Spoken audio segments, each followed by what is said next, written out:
Assalomu alaykum hammaga. Demak, day 13 ni boshlaymiz. Bugun darsimizda English bo'yicha shug'ullanamiz. Birinchi bu vocab book, undan set 6 ni ko'rib chiqamizda, undan keyin summary ni ko'ramiz. O'sha homework berilganda Little Prince bo'yicha va undan so'ng college pen writing ni yangi mavzuni o'rganib ketamiz. Demak, bugun set 6 dan boshlaydigan bo'lsak, birinchi so'zimiz demeanor. Demak, demeanor degani manner, attitude yoki appearance, ya'ni bu degani sizda behavioringiz, ya'ni qanaqa attitude qilishingiz yoki ko'rinishingiz, даже sizda xulq atvoringiz ham desak bo'ladi demeanorda. His cheerful demeanor was so infectious that even the grumpy cat started to smile. Well, almost. Buni teskarisi dullness, hostility. Ikkinchisi emigration. Emigration means the act of leaving one's own country. Ya'ni o'zingizni davlatingizdan chiqib ketish, boshqa joyga ko'chish, bu emigration deyiladi. The emigration of penguins from Antarctica to a warmer beach resort was the talk of the animal kingdom. Immigration buni teskarisi. Bu o'zingizni davlatingizdan chiqmaysizda, u locally ko'chish. Keyingisi irate. Irate degani irritating dan keladi. Irate degani angry, furious, ya'ni jahldor yoki jahli chiqqan. He became irate when he found out someone had eaten his last slice of pizza. Revenge was inevitable. Buni teskarisi calm, peaceful. To'rtinchisi tentative. Tentative means unconfirmed, subject to change. Ya'ni hali aniqlik kiritilmagan yoki verify qilinmagan narsa tentative deyiladi. Their tentative plans for a beach trip were quickly cancelled when they realized they didn't have enough sunscreen. Buni teskarisi definite, certain. 5. Merely. Merely means only just. Ya'ni ozroq miqdorda yoki faqatgina degan ma'noni beradi. Okay, he merely wanted a snack but ended up devouring the entire cake. Teskarisi significantly, considerably.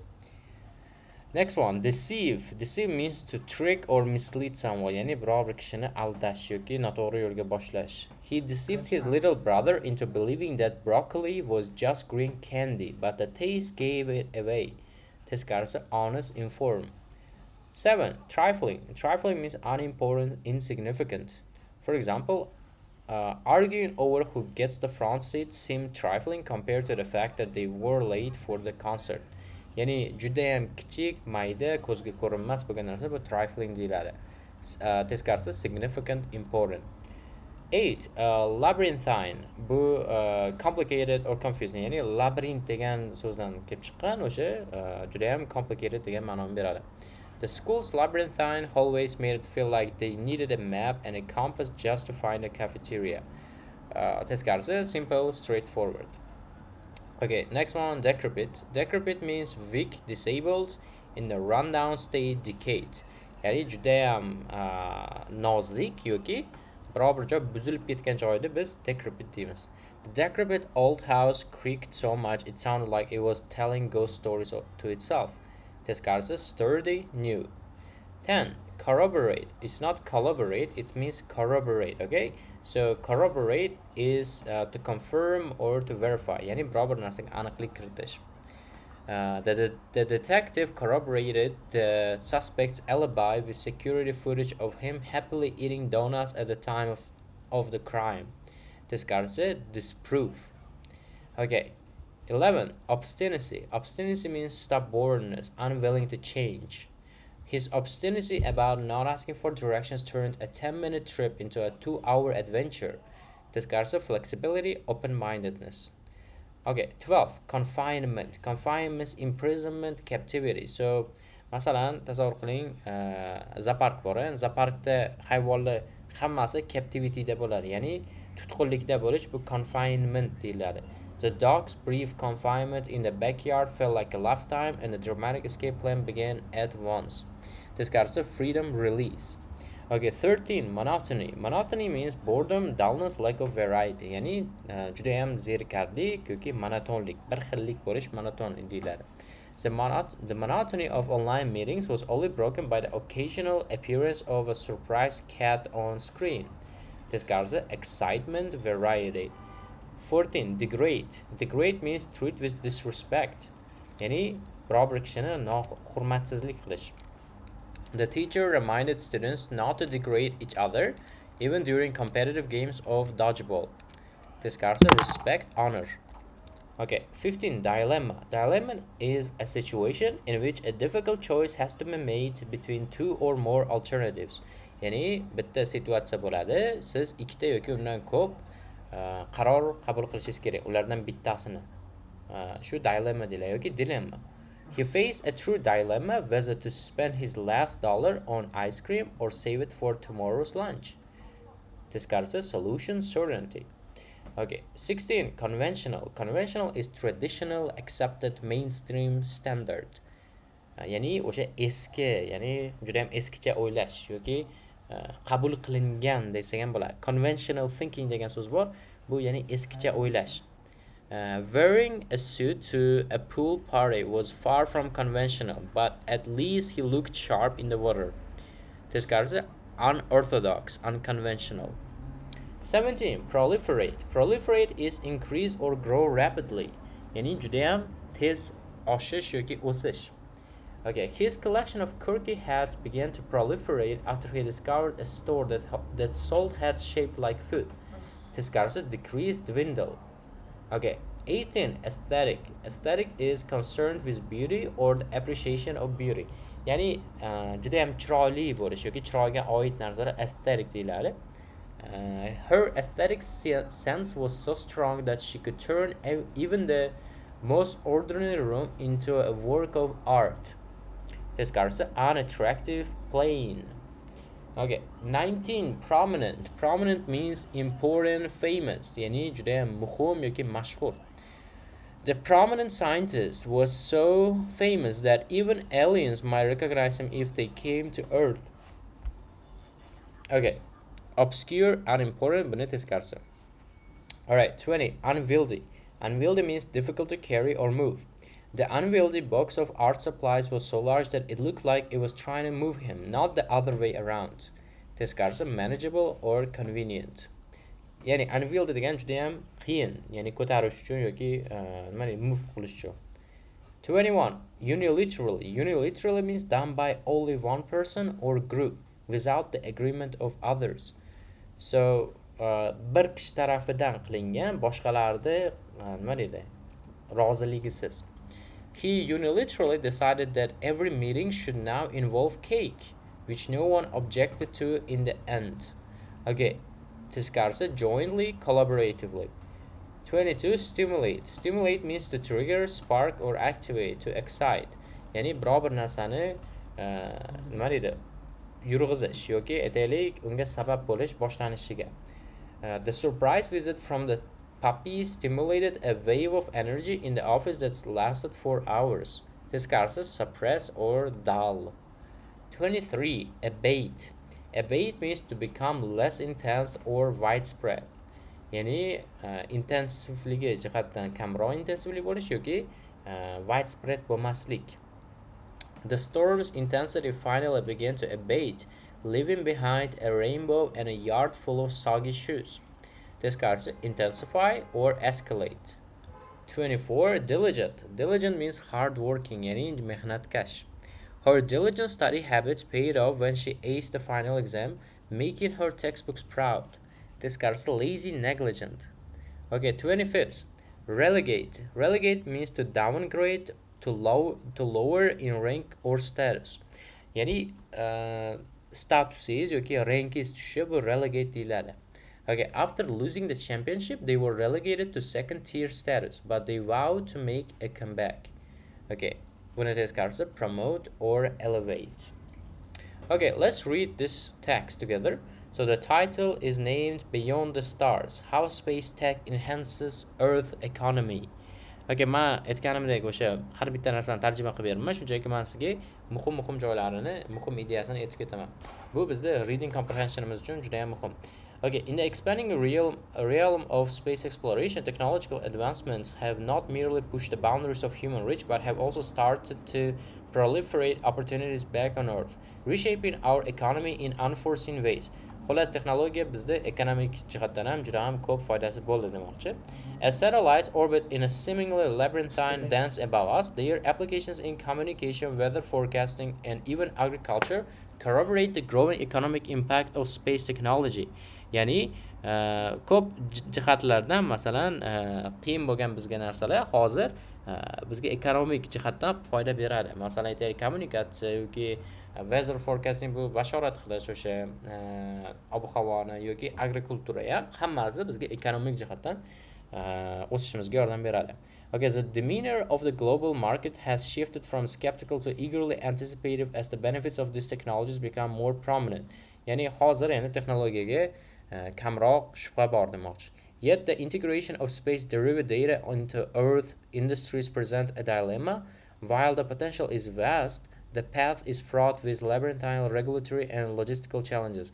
Ya'ni to'g'ri, ko'p space'da texnologiyani ishlatish ko'p anov bo'lishi mumkin, potensiali zo'r bo'lishi mumkin, lekin hozir qiyin uni ishga tushirish demoqchi. Chunki logistika jihatdan ham, boshqa jihatdan ham ko'p qiyinchiliklari bor. The transition from conventional methods to space-enhanced systems is tentative, marked by both excitement and obstinacy from different sectors, reluctant to abandon tried and true practices.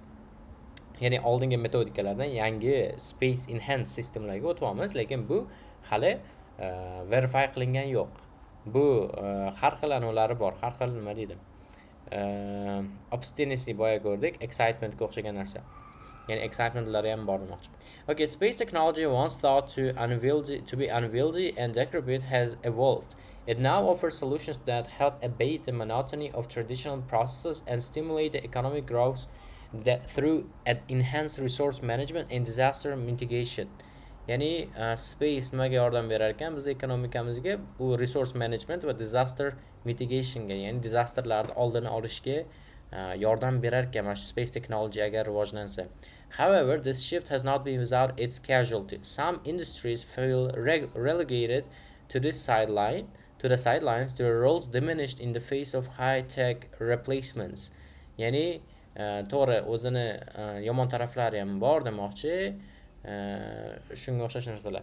Okay, the economic confinement that once defined global trade is slowly lifting. Countries no longer unilaterally dictate trade terms, but instead find themselves part of a vast, interconnected network facilitated by satellites.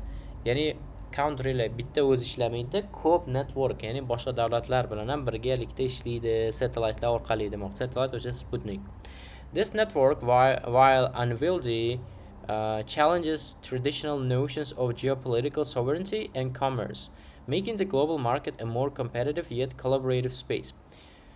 Demak, bu network bizga ko'p narsalarga yordam berar ekan. Masalan, oldin geopolitical va commercedan problemalar bo'lgan bo'lsa, hozir global marketimiz ancha oshar ekan, yaxshilanar ekan demoqchi. Despite the aesthetic appeal and the prominent successes of space technologies, the path forward is tentative. Companies must be diligent in their development and deployment of space resources. Missteps can degrade public trust as quickly as successes can enhance it, and the potential to deceive, whether intentionally or not, remains a trifling yet real risk. Ya'ni shuncha ko'p muvaffaqiyat bo'lgan bo'lsa ham, demak baribir biz ko'p harakat qilishimiz kerak hali demoqchi. Chunki oldinda ko'p nima deydi, risklar bor, oldinda ko'p hali challengelar turibdi. O'shalarga biz tayyor turishimiz kerak demoqchi. The ultimate goal of space exploration might still focus on the stars and planets, but the immediate returns are increasingly seen on Earth. The technologies developed above us help stimulate our economies below, turning what was once the stuff of science fiction into tangible benefits for our global society. As we continue to navigate this complex and labyrinthine journey, the economic landscapes of tomorrow promise to be as dynamic and diversified as the cosmos we strive to explore. Ya'ni faqatgina kosmosga emas, balki bizni yashab turgan yer sharimizga ham ko'p foyda olib kelar ekan, ya'ni space exploration. O'shani aytib bermoqchi. The concept of immigration has taken on new dimensions as we contemplate the possibility of colonizing other planets. This futuristic idea sparks both curiosity and concern, offering a solution to Earth overpopulation and resource depletion. However, the discussions often leave environmentalists irate who argue that we should focus more on solving our planet's problems rather than escaping to another celestial body. They fear that diverting attention and resources to extraterrestrial colonies could undermine ongoing efforts to sustain and restore Earth's ecosystems. Ya'ni biz boshqa planetalarga ko'chib ketish degan narsa o'sha konseptni hozir rivojlanib kelyapti demoqchi. Bu ham nima deydi, qiziqish, ham nima deydi, worry olib keladi. Ya'ni ba'zi paytda masalan Earthda overpopulation bo'lib ketishi yoki resurslarimiz tugab qolishi bizda to'g'ri etga ko'chishga ancha undaydi, lekin nima deydi, environmentalistlarimiz, o'sha tabiatshunoslarimiz baribir qo'rqadi, chunki siz hozir bu yerdan bo'sh planetaga ko'chib ketishingiz bu juda ham unrealistic tuyuladi va o'shani aytib berdi. Okay, really nice text. Now let's go over the quiz. All right, the first, her column something made her the perfect leader during the crisis as her composed attitude and reassured everyone around her. People were drawn to her confident and positive appearance. Demak biz attitude and nima haqida gapiryapmiz? Appearance, to'g'rimi? Demak shularni bitta so'z bilan ifodalashimiz kerak. Bu demeanor degan so'z edi. Birinchisi esingizda bo'lsa. Second, after the political unrest, many people considered to neighboring countries, hoping to start a new life abroad. Leaving their homeland was a difficult decision for most. Demak biz homelanddan ko'chib ketish haqida gapiryapmiz. Bu degani emigration. Okay. The third, the customer became after waiting in line for over an hour without being helped. His frustration quickly returned to anger. Demak biz anger haqida gapiryapmiz. Bu degani irate. Okay, which is D. The first one, the meeting time is still something as we are waiting to hear back from a few key participants. We might need to reschedule if they can't attend. Ya'ni meeting time is haliyam confirm bo'lmadi demoqchi, bu degani tentative, which is A. The fifth, the witness's testimony was essential to something, the defendant's alibi, providing evidence that supported his version of events. The confirmation was key in the case. Yana confirmation da aytibdi. Demak, confirmation bu yerda endi verify degan so'z qo'shishimiz kerak, lekin verb holatida confirmationda biz corroborate deb boya o'rgangandik. Demak, B javob to'g'ri bo'ladi. The sixth one, his stubborn something was evident in the way he refused to consider anyone else's ideas during the meeting. No matter how much they tried to convince him, he remained unwilling to change. Demak, biz unwilling to change degan so'zni topishimiz kerak. Bu obstinacy. A. Wait a sec, let's confirm this one more word again. Just a second. Yeah, like stubborn is unwilling to change, exactly. 7. The once beautiful building had become, after years of neglect, with crumbling walls and broken windows. The decayed state of property made it unsafe to enter. Demak bizga decayed bor, walls and broken windows. O'shani biz nima deydi, keyword sifatida ishlatamiz. Demak bu degani decrepit bo'ladi, chunki decrepitni biz run down state dedik, ya'ni to'kilib qolgan uy masalan. So that's why it would be D. 8. The small disagreement over where to have lunch seemed something in comparison to the larger issues they were facing. It was unimportant and hardly worth arguing about. Demak unimportant degan so'zni topishimiz kerak. Bu trifling bo'ladi, which is A. 9. The artist's latest exhibit focused on the aspects of everyday objects, highlighting their hidden beauty. His work encouraged viewers to appreciate the world in new ways. Demak, encouraging viewers to appreciate the world in new ways. Demak, bu yerda xato ketgan ekan o'zi. Aesthetic bu yerda bo'lishi kerak, prominent D da bo'lishi kerak.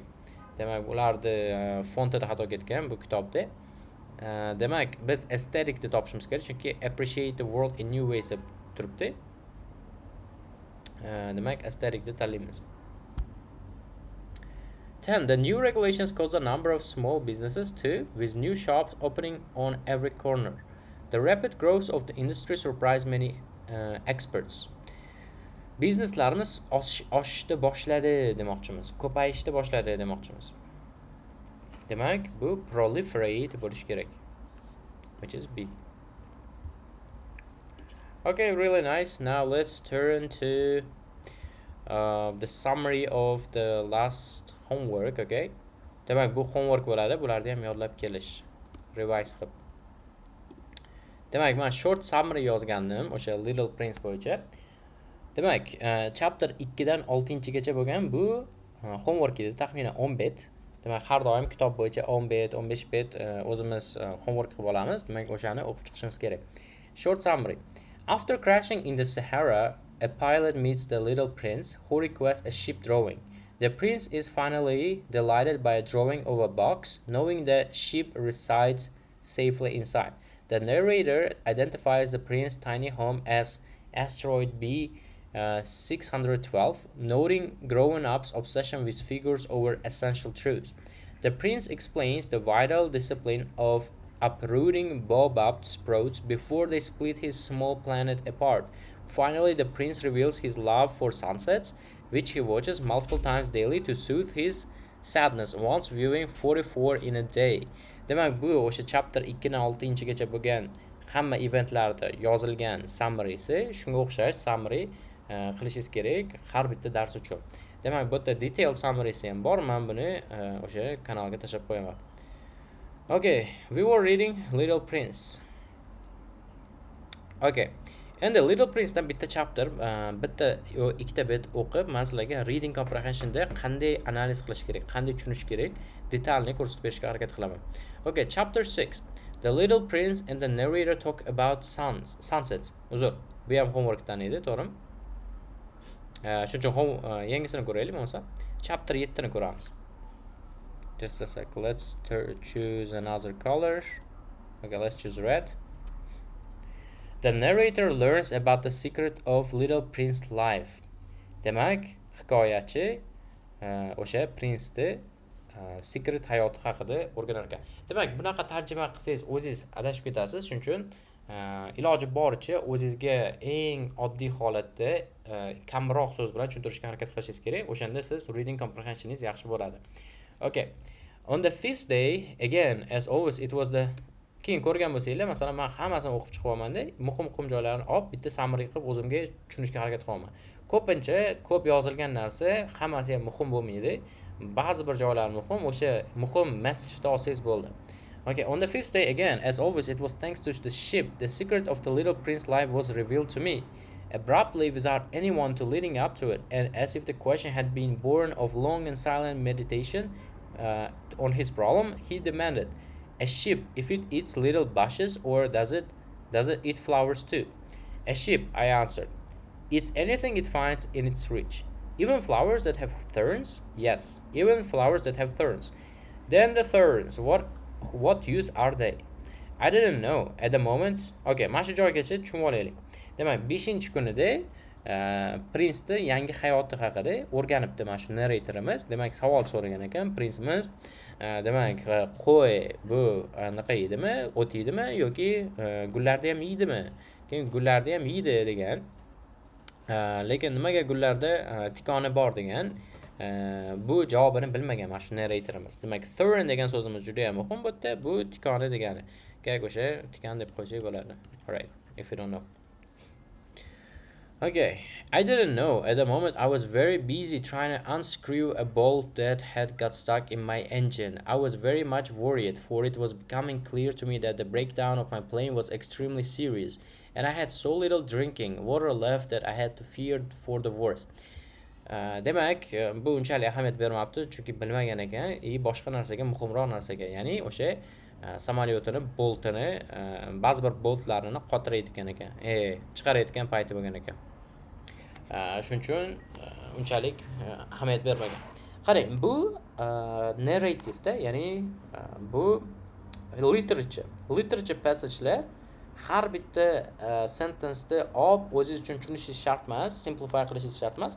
Scientific passage, historical passage, social science shunga o'xshash narsalarda siz har bitta so'zni sentence'da o'qib bo'lganingizdan keyin o'zingizga tushuntirib berishga harakat qilishingiz kerak. Lekin bu narrativlarda yoki literature passagelarda siz ko'proq o'qib olingda, o'zingizga tushunganingizni ozroq aytib bersangiz bo'ladi.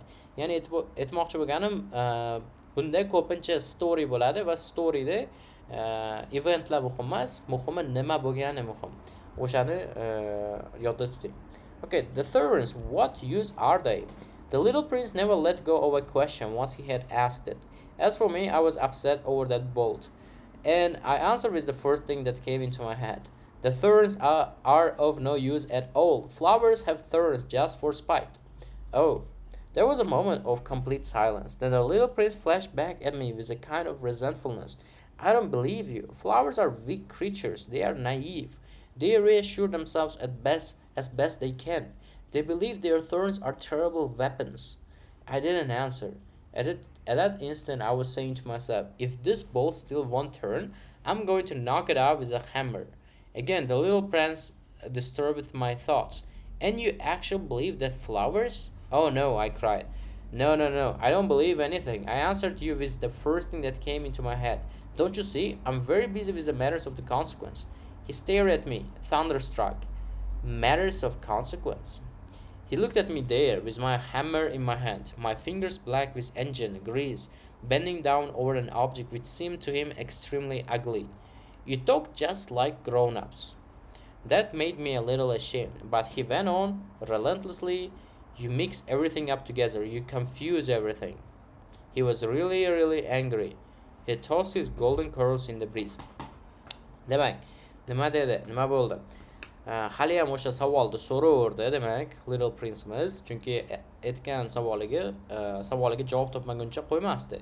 Lekin mana bu pilotimiz uncha ahamiyat bermadi, bergan savollari yoqmadi prinsni.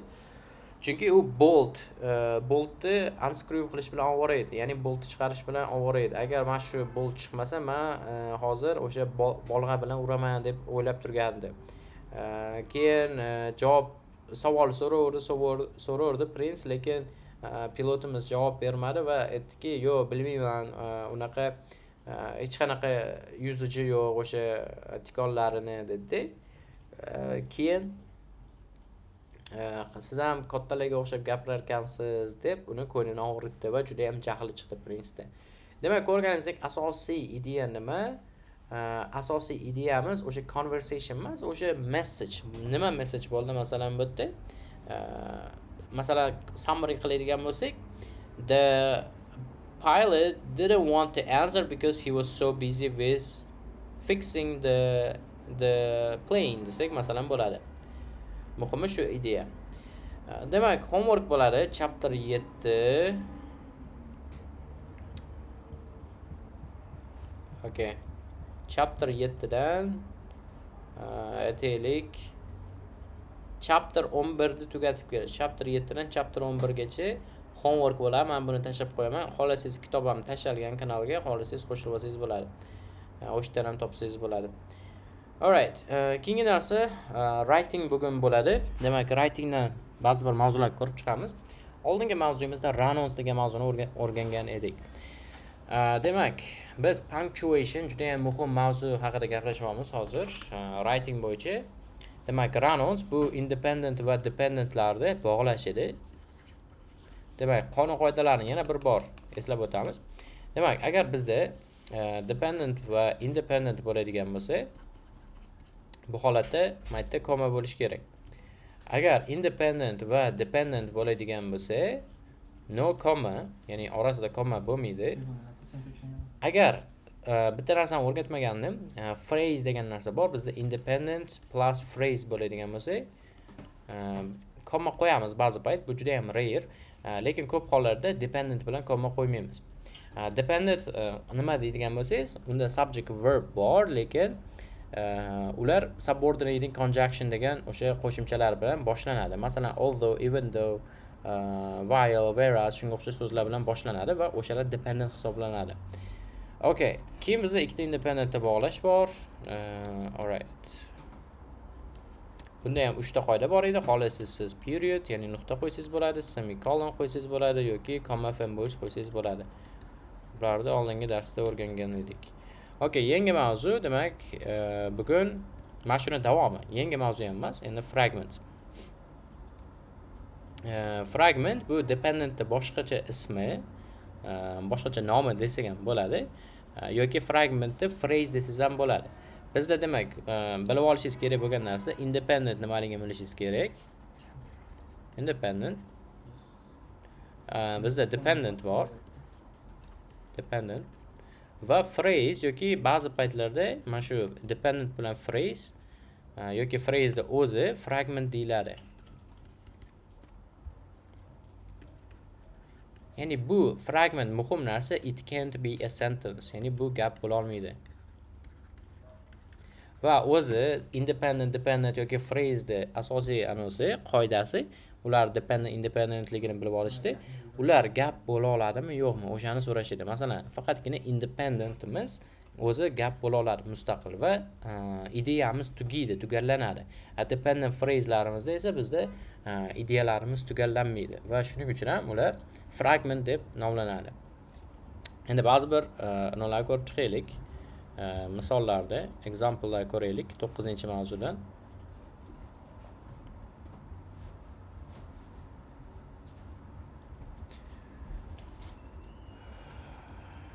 Okay. A sentence fragment is a piece of part of a sentence. It's incomplete sentence or that's missing a subject or a verb floating on the river. Qarang, mana bu narsa masalan gap bo'la olmaydi-da o'zi. Gap bo'la olmagani uchun ham bu fragment, ya'ni gapning qismi hisoblanadi. Masalan, example 1. People who have sense of entitlement and feel absolutely no sympathy for those less fortunate even when they take advantage of their services. Qarang, o'zi aslida ko'p kishi o'ylaydi bu mana shu gapimiz uzun, shuning uchun ham bu to'liq gap bo'ladi. Yo'q, gap uzun bo'ldi degani bu to'liq gap bo'ladi degani emas. U yerda subject and verb bo'lish kerak. Bu yerda qarang, subject bor people va qanaqa people ligini bu yerda qarang uzun qilib aytib beryapti. Lekin bizda verb yo'q. Verb bo'lmagani uchun ham bu fragment hisoblanadi. Lekin correct versiyasi qanaqa desangiz, bu yerga verb qo'shib qo'yishingiz. Masalan, make me sick. Shunaqa odamlar meni vaqti jonimga tegdi yoki juda ham charchab ketdim bu odamlardan demoqchi. Qolganlari ham xuddi shunaqa example'larni ko'rsangiz bo'ladi. Mana bir ikkita misol ko'raylik. Because my broken heart, which you have left hardly beating in my chest, is the reason for my endless suffering. Because so'zi bu dependent yoki fragmentda yasaydigan so'zlar edi. Shuning uchun ham bu noto'g'ri bo'ladi agar buni gapda o'zi deb olsak. Gap bo'lish uchun biz buni because da olib tashlashimiz kerak. My broken heart is the reason bla bla bla. Uchinchisini ham ko'raylik. Masalan, Russell Brand, the English comedian, being one of the funniest celebrities alive. Being desak bu gap noto'g'ri bo'lib qoladi. Shuning uchun biz nima qilishimiz kerak? Is ga o'zgartiramiz. Demak, muhim narsa mana bu yerda ham yozib qo'yishgan. Of course, that's an easy one to spot. The SAT will give you sentence fragments so long by the time you have read to the end of them you'll have forgotten where you started. Demak, muhim narsa fragmentda siz o'qishingiz kerak o'zingizni natural speaking toningiz bilan. Speakingda qanday gapiradigan bo'lsangiz, tekstni ham o'shanday o'qishga harakat qiling tezroq va u unnatural tuyuladigan bo'lsa, ya'ni gap tugallanmay qolsa, bu degani u dependent yoki fragment hisoblanadi. Demak, dependent anolarimiz, clauselarimiz mana although while'lar bilan boshlanadigan o'sha gap qismi, relative clause'lar bilan boshlanadigan gap qismi ham bor. Bizda yoki frazalar bor, gerund phrase, ya'ni o'sha ing bilan boshlanadigan frazalarimiz ham bor. Bular hammasi fragment hisoblanadi. Okay, if you read a sentence out loud and it lacks a sense of completion or the whole thing just sounds weird by the end, chances are it's a sentence fragment. Demak, mana shu narsa hozir aytgan narsam. Ya'ni ichingizda yoki gapni shunchaki baland o'qiganingizda complete bo'lmasa, bu degani katta ehtimol bilan u fragment hisoblanadi. Okay, bu yerda fragmentdan ozroq nimalar bor, mashqlar bor. Demak, bular homework bo'ladi. Va ikkita mashq bor ekan. Buni javoblari oxirida bor. Endi punctuationda oxirgi qismini ko'rib chiqaylik. Bu 14-mavzu college bandidan commas, dashes and colons. Bu juda ham muhim va ko'p tushadigan narsa. Demak, commas, dashes and colonsni men birinchi o'zim tushuntirib beray. Oldingi darslarda ham tushuntirganman, ya'ni o'sha 5 soatlik darsda. Undan ko'rib olsangiz bo'ladi. Punctuation part 3 degan lesson bor. Okay, yana bir bor tushuntirib beraman. Demak, comma bor bizda. Voy, comma emas. Mayli. Commasdan boshlaylik. Bu commani men atak part 2 deb tushuntirganman oldin. Mayli, commadan boshlaylik. Commani o'zi virgul. Qayerda ishlatamiz, qayerda ishlatmaymiz. Biz ishlatishimizdan boshlaymiz. 100 qayerda ishlatamiz. Listingda, ya'ni qachonki biz narsalarni, obyektlarni sanasak, masalan A, B, and C. E'tibor bering, n dan oldin komma qo'ydim. Bu Oxford komma deyiladi. Bu ya'ni listing qilayotganingizda oxirgi obyektdan oldin end ishlatasiz. British Englishda qo'ymaysiz komma enddan oldin, lekin American Englishda qo'yish kerak listing uchun. Va bu savol ko'p chiqadi. Keyin yana qayerga ishlatamiz kommani desangiz, biz fanboys bilan ishlatamiz. Fanboysdan oldin. Before fanboys deylik. Before coordinating conjunctions. Before fanboys. Oldingi darsimizda fanboys nimaligini o'rgangan edik. Bulardan oldin har doim komma qo'yishimiz kerak.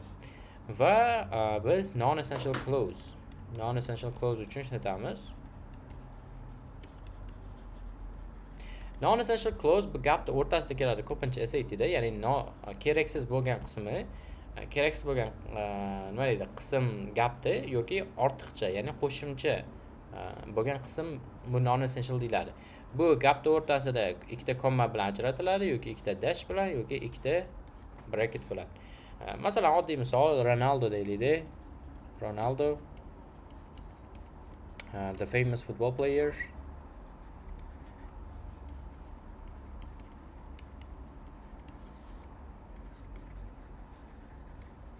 Player plays in, let's say, Portugal. Biz qarang, the famous football player deganimiz bu ortiqcha informatsiya, keraksiz va buni olib tashlasak ham gap hali ham to'liq bo'laveradi. Ya'ni gap to'liq bo'laverishi mumkin, lekin gapni ma'nosi to'liq bo'ladimi yo'qmi? Mana shu narsani olib tashlasangiz, gapni ma'nosi to'liq bo'ladigan bo'lsa, mana shu narsani olib tashlasangiz ham, mana shu qismni olib tashlasangiz ham, bu degani u non-essential clause. Demak, buni olib tashlasak ham baribir masalan Ronaldo plays in Portugal, ya'ni hech narsa o'zgargani yo'q. Chunki biz bilamizki Ronaldo famous football player. Bu shunchaki masalan alienlarga yoki boshqa planetadan tushib qolganlarga Ronaldo'ni bilmaganlar uchun informatsiya. Okay. Bu kommani ishlatilishi edi va transitionslar bilan ham ishlatamiz. Transition bu gapni bog'laydigan o'sha so'zlar, ideyalarni bog'lovchi so'zlar. Transition mavzusini hali o'tamiz. Transitionlardan keyin after, between va before ham ishlatilishi mumkin. Masalan, bitta transition oladigan bo'lsak, however degan transition, to'g'rimi? Gapni boshida boshlansa, bu katta harf bilan boshlanadi. However va undan keyin komma qo'yiladi. Agar gapni o'rtasida bo'ladigan bo'lsa, however between bo'ladi. Bundan oldin gapni oxirida keladigan bo'lsa, however shunchaki komma qo'yiladi. However nuqta bo'ladi. Xuddi shu holatlar. Demak, 5 ta o'zi asosiy usage'i bor. Birinchisi aytaylik listing, ikkinchisi fanboysdan oldin, uchinchisi non-essential, to'rtinchisi transitions va beshinchisi ham bor, uzr, beshinchisini aytmayapman hali. Bu oldingi mavzuga oid after dependent. After dependent clauses and before italic, before phrases. Frazalardan oldin ham qo'yiladi. Dependent clause, masalan, italic dependent clause bo'ladi. Plus independent bor bitta, bundan oldin komma qo'yilardi. Va shuni aytib o'tdik. Endi qayerlarda ishlatmaymiz? Misuse. Qayerlarda ishlatmasligimiz kerak? Birinchisi z dan oldin. Z degan fraza bor, o'sha so'z bor. Undan oldin hech qachon siz ishlatmaysiz. Undan oldin ham, keyin ham. Yana qachon ishlatmaysiz? Qachonki sizda ikkita independent clause bo'lganda. Buni orasiga hech qachon komma qo'ymaysiz. Keyin subject plus verb. Ularning orasiga hech qachon komma qo'ymaysiz. No comma. Keyin yana essential clauses. Ya'ni muhim gap qismlaridan oldin qo'ymaysiz. Masalan, aytaylik, boyagi gapda famous football player deb o'tga qo'ydikda, boshiga Ronaldoni keyinga qo'ydik. Plays in Portugal. Masalan, Ronaldoni kommaga between komma olib qo'ya olmaymizda, chunki Ronaldo bizga eng muhim gap qismi. Shuning uchun ham bu essential hisoblanadi. So that's the thing. Demak, mana shu hollarda ishlatamiz, ishlatmaymiz. Bularni esda qoldiring. Keyingisi juda ham oddiy narsalar, atak, qiyin narsa emas.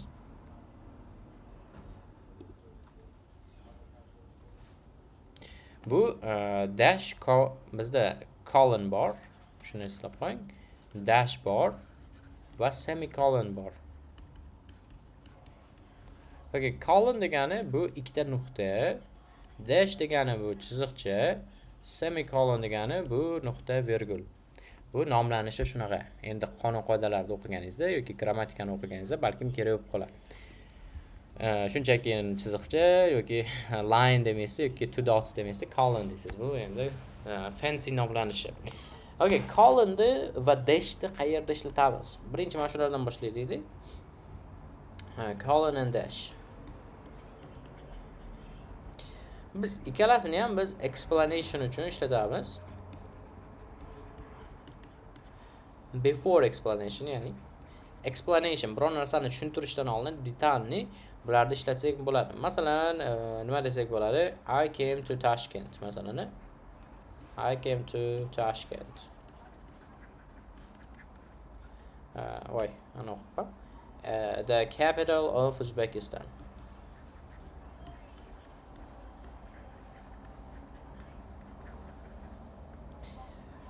Ya'ni men Tashkentni nimaligini tushuntirib beryapman. Shuning uchun ham bu yerda dash qo'yildi. Biz bu yerda colonni, ya'ni ikkita nuqtani ham qo'ysak bo'lardi. Va ekzamenda sizga hech qachon dash bilan colonni bitta joyda bermaydi. Agar beradigan bo'lsa, katta ehtimol bilan o'sha optionlar xato, u javobni tanlamang. Okay. Asosiy ishlatilishi shu ikkalasini explanation yoki example'lardan oldin, example berishdan oldin ham biz bularni ishlatamiz. Endi specifically colonni yana nima uchun ishlatadigan bo'lsak, before listing, ya'ni sanashdan oldin, listing boshlanishidan oldin ham ishlatamiz. Masalan aytaylik, I bought masalan a lot of vegetables. Endi bu yerda ham explanation, endi listing deb borsak ham bo'ladi. Vegetable, qanaqa vegetable olganingizda tushuntirib beryapmiz atak. Masalan, an apple, an orange, masalan, and aytaylik a banana. Nu atak qaraydigan bo'lsangiz, baribir nima deydi? Explanation uchun ishlatyapmiz. Overall. Endi semicolon haqida gaplashaylik. Semicolon bu nuqta virgul edi. Buni biz asosan ikkita independent uchun ishlatamiz, esinglarda bo'lsa. Birinchi yozuvchi. Buni bilasizlar. Endi ikkinchi ishlatilishi bu complex listing. Listing bu sanash edi va complex listing bo'lganda qachonki biz virgul ishlata olmaydigan bo'lsak, listing uchun o'sha hollarda semicolon ishlatamiz. Masalan aytaylik, I went to I don't know, New York. I went to New York, USA. Tashkent, Uzbekistan.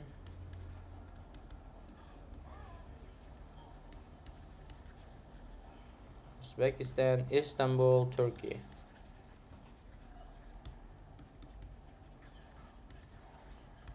Okay. Men nimaga komma ishlatmayapman listing bo'lgan bo'lsa ham, chunki bu yerda komma qo'yib qo'ysam, bu yerda New York, USA bular bir xil tenglikda bo'lib qoladi ma'no jihatidan. Ya'ni New York ham USA ham shahar degan ma'noni berib qo'yadi. Va biz kommani nima uchun ishlatyapmiz? New York bu USA ida, Tashkent O'zbekiston, Istanbul Turkiyada degan ma'noni. Listing vazifasini ajratadigan har bitta obyektda bu semicolon bo'lyapti. Va shu hollarda complex listing uchun ishlatamiz. Va bitta narsa, semicolon hali bu qiyin savollarda keladi, ayniqsa model 2 da. Ya'ni semicolonni biz independent emas, dependent uchun ham ishlatishimiz mumkin. Ya'ni aynan independent bo'lishi shart emas semicolondan keyingisi. Bu complex listingda bo'ladi. Hali ko'p misol ko'rganimizda tushunasiz. Va asosiy narsalar shu. Endi bu yerdan ham nimalar yengil narsalar bor ekan, o'shani ko'rib ketamiz. Bir ikki misollar ko'rib ketaylik. Mayli, examples. I love the game of basketball. However, I don't play it myself. Mana o'sha ikkita independentda bog'lab berdi semicolon. Nimalar bor ekan? The comma ishlatilishi, qayerda ishlatilishi, bu yerda detalni tushuntirib bergan. Men sizlarga endi oddiyroq tilda tushuntirib berishga harakat qildim. Juda ham ko'p examplelar bor bu yerda. Dashdiki mana